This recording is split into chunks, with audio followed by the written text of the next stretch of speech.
berjumpa kembali bersama saya Sandro Jabrik Wong Ganteng Sak Donyo. Mohon untuk tidak menyebutkan nama dan identitas dalam percakapan ini karena percakapan ini saya naikkan dalam konten YouTube. Gimana, Mbak E?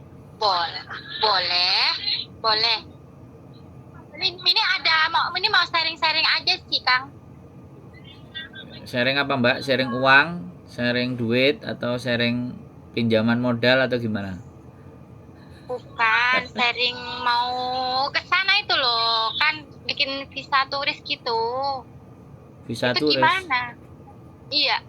Ya tinggal berangkat kok, leren gimana? Mau nanya, sampean nggak sharing. Kalau sharing itu sampean membagikan, share itu bagi, Mbak. Oh iya, ya udah. Sampean mau Jadi nanya. menanya-nanya gitu ya? Oh iya. Ya kan gini ceritanya nih, saya kan kemarin ngeliat YouTube sampean gitu, caranya begini-begini. Nah, saya kan pengen lebih tahu gitu, lebih jelas karena pas kebetulan mantan bos saya yang dulu itu pengen saya kerja sementara lagi di sana gitu. Cuman berapa bulan aja sih, cuman 3 bulan atau 4 bulan gitu. Nah, saya kan paspor yang dulu kan sudah mati. Tapi ini saya mau hidupkan kembali dengan tujuan kayak visa turis begitu. Itu bisa ya? Ya kenapa nggak bisa? Ya kalau sampean ngerti ya bisa. Nah, maka dari situ saya kan belum paham itu. Sampai tahu kan sampai punya pengalaman gitu. Duh. Ya pengalaman saya ada di konten. Ya sampean tinggal lihat konten saya yang lama-lama. Berarti saya mengikuti seperti itu ya? Iya, yang lama sampean sudah lihat berapa kali, pahami tata caranya, bagaimana jalannya, seperti apa. Kan Iki sampean posisi di mana? Saya di Hong Kong, Mbak. Oh, di sana juga masih. Sekarang saya di Hong Kong. Lah konten sampean apa enggak ngelihat? Sampean nontonnya cuma enggak ngelihat. Sampean nontonnya cuma 1 kali. 2 kali, 3 kalian, tapi yang sekarang saya nggak tahu, yang tahun kemarin itu, yang 4 tahun apa berapa tahun 2013 atau berapa itu? Nah, ya tonton lagi yang banyak. Iya ya. Jadi biar sampean itu punya pandangan gambaran. Kalau sampean tanya sama saya ya tak jawab. Gitu. Iya. Oke. Kalau sampean gitu aja sih. Kalau sampean proses terus kerja sama majikan, terus sampean visa turis, ingat lo ya, sekali lagi saya bilang, visa turis tidak boleh digunakan untuk bekerja ya. Ini saya kasih tahu ya, saya bukan ngajarin sampean sesuatu yang nggak benar, makanya tak kasih tahu. Dan sekarang saya sudah ngomong bahwa ketika visa turis sampean itu nggak bisa digunakan untuk kerja atau tidak boleh atau melanggar hukum ya. Nah, biar sampean ngerti duluan dari awal, karena kalau sampean melanggar hukum otomatis pasti ada konsekuensinya. Terus yang kedua, walaupun sampean kenal sama bos lama, saya kan nggak ngerti dulu sama sekarang. Ya namanya orang bos itu kan ya pinginnya sih bayar murah. Nah, selain pinginnya bayar murah, ya pingin yang enak. Nah, nanti apakah juga sampean kerja bisa jadi nggak digaji, kan sampean nggak bisa nuntut. Karena posisi sampean turis. Nah, itu pahami juga hal-hal seperti itu gitu loh. Biar kita itu nggak tergiur cuman 3 bulan tok terus ya bos, oke siap. Tapi resiko-resiko di belakangnya kita nggak bisa memahami kan ya repot kan, kayak gitu tuh Mbak. Kecuali sampean sudah benar-benar siap menghadapi dalam 3 bulan. Terus yang berikutnya adalah di Hong Kong itu rata-rata bisanya dikasih 1 bulan. Kalau sampean mau extend bulan kedua, bulan ketiga ya kan, bulan keempat, nah itu butuh strategi khusus gitu loh. Makanya sampean harus keluar ke Shenzhen, keluar ke Macau, terus masuk lagi. Dan itu pun tidak menjamin dan tidak menggaransi untuk imigrasi memberikan visa lagi 1 bulan. Itu yang harus dipahami, kan seperti itu. Terus kalau seandainya ternyata tiba-tiba sampean tidak dikasih, ya kan, cuman dikasih 2 minggu. Itu kalau dikasih 2 minggu, it's okay, masih bisa kerja di majikan. Nah, kalau ternyata nggak dikasih, terus dipulangin lagi, misalnya keluar Makau, terus nggak bisa masuk lagi, sampean pulang dari Makau, sudahkah sampean ready uang untuk tiket pulang? Nah, itu juga harus dipikirkan. Karena imigrasi ini tidak bisa ditebak. Sudahkah kita siap dengan hal itu? Jadi jangan dibayangkan enak aja, ini majikan lama, udah lama kenal, mau pakai cara masuk dengan turis. Nah, ini butuh pertimbangan dan butuh pemikiran yang berulang kali kalau sampean mau nanya gitu loh. Jadi nggak segampang yang dipikirin. Nah, makanya sampean mesti pelajari masuk lewat Makau bagaimana, masuk lagi ke Hong Kong juga seperti apa, ya kan? Keluarnya dari Shenzhen, masuknya juga dari Makau bagaimana. Makanya sampean harus pelajari. Kalau sampean tanya sama saya cuma ngomong cerita. Nah, persoalannya ketika cerita saya bisa nggak sampean membayangkan? Terus nanti bisa nggak jalaninnya? Kan seperti itu. Iya kan, Mbak? Jadi sekali lagi untuk memutuskan jalan seperti saya, ngikuti jalan seperti saya, ini juga tidak mudah gitu. Penuh dengan penuh tantangan gitu loh. Nah, kalau sampean mau nanya ya tak jawab gitu loh. Jadi minim visa turis itu 1 bulan ya? Bukan minim, Mbak. Tergantung dari imigrasi. Oh, tergantung dari imigrasi. Iya. Jadi saya nggak bisa juga bicara, cuman rata-rata sekali masuk dikasihnya sebulan, rata-rata. Tapi ketika saya nanti ngomong sebulan ternyata sampean masuk dikasih 5 hari, dikasih seminggu. Oh iya. Nanti saya yang disalahkan, kan repot. Karena orang itu kadang-kadang ketika kita kasih info, itulah yang ditelan matang-matang dan dianggap itu yang benar. Enggak begitu juga gitu loh. Iya, makanya emang harus diperjelas dan diberitahu juga sebenarnya. Nah, jadi imigrasi itu tidak bisa by design kita gitu. Tapi kita yang harus menyesuaikan, karena yang punya negara dia, yang punya kebijakan dia, yang mau ngasih izin juga dia gitu kan. Kalau misalnya yang sono bikin visanya buat kita kayak gitu bisa nggak ya? Visa apa ini? Visa buat apa? Nah, itu yang repot. Kalau visa kerja ya dia pasti lama ya. Apa?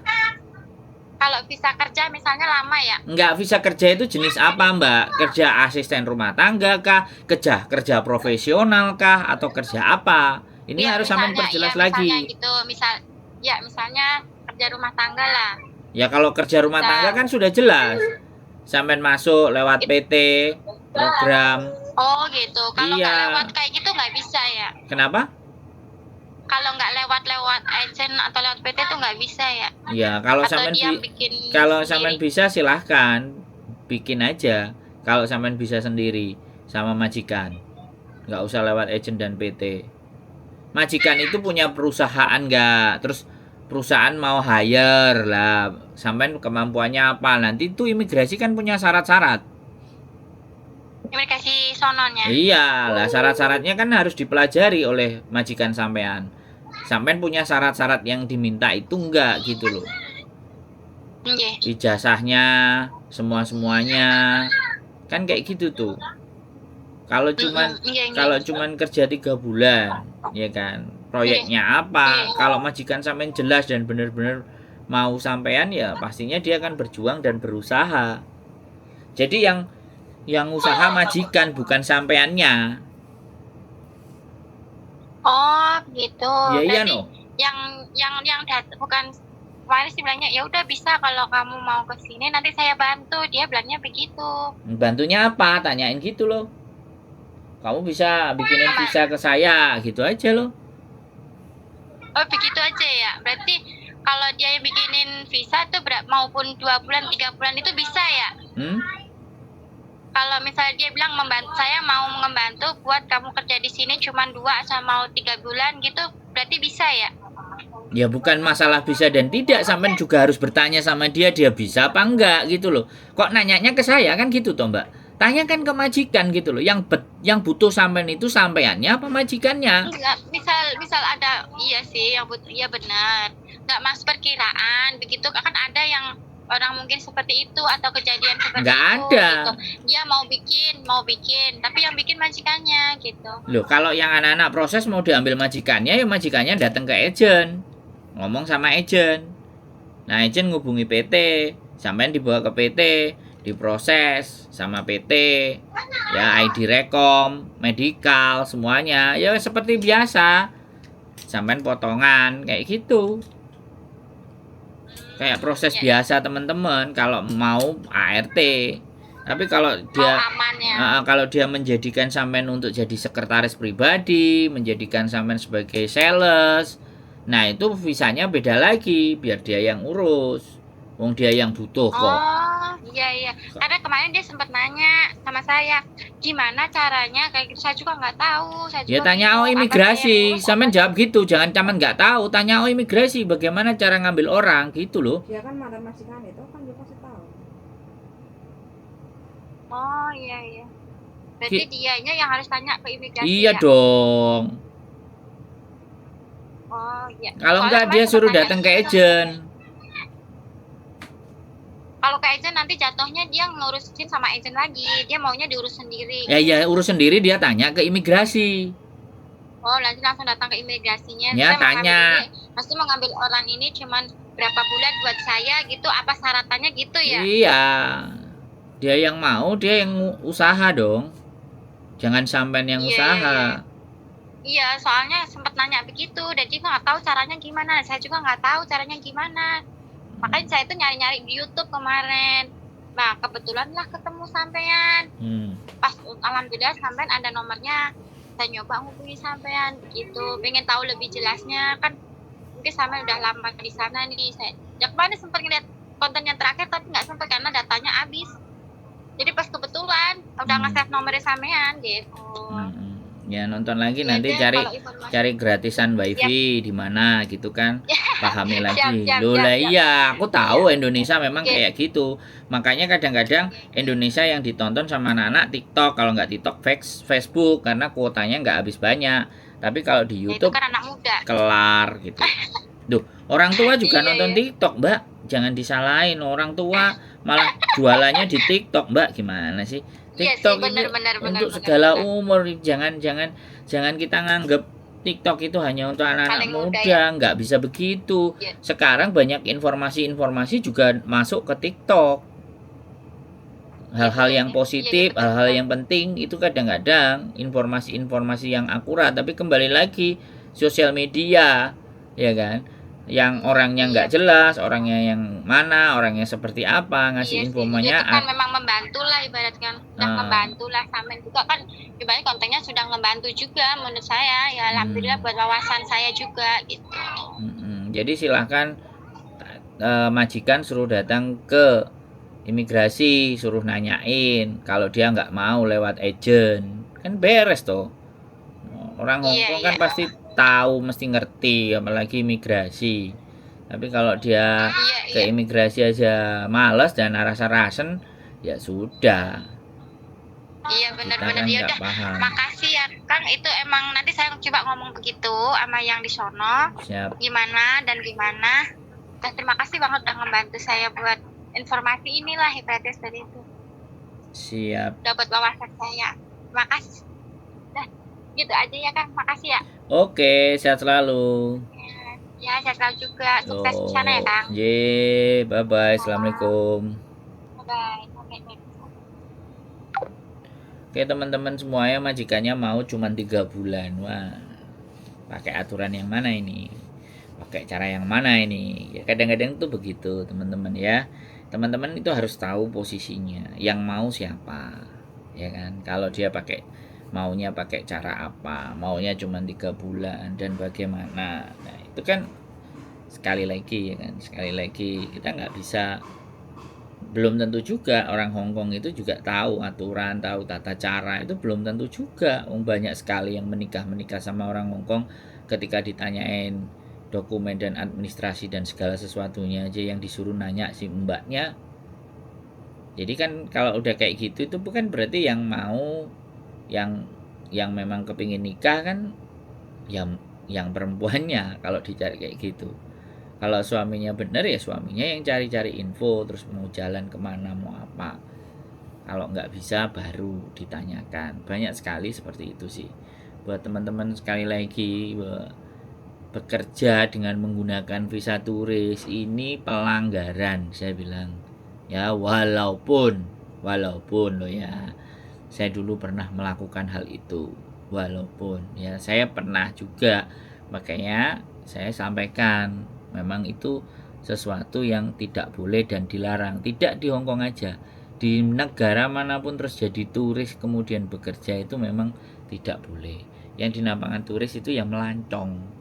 Turis itu jalan-jalan ngabisin duit. Tapi kalau di dalam melancongnya bisa dapat duit, nah ini beda persoalan.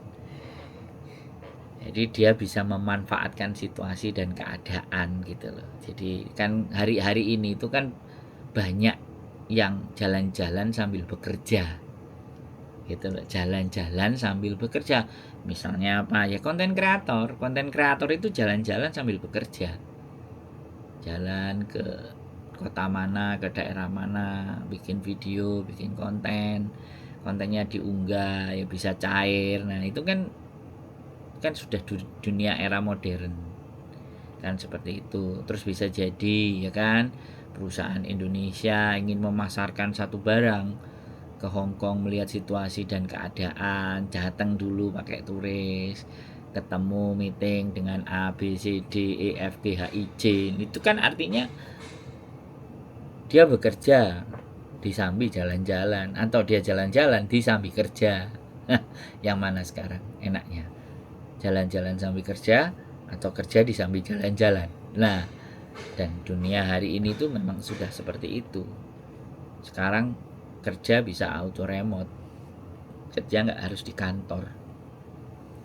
Di mana tempat influencer, kemudian ambasador, terus konten kreator, itu semuanya. Ya gitu aja ya teman-teman semuanya. Sekali lagi, jeli, harus cerdas, jangan sampai kita bleset, bahaya nanti. Keep stay tune my YouTube channel and see you next video. Bye bye.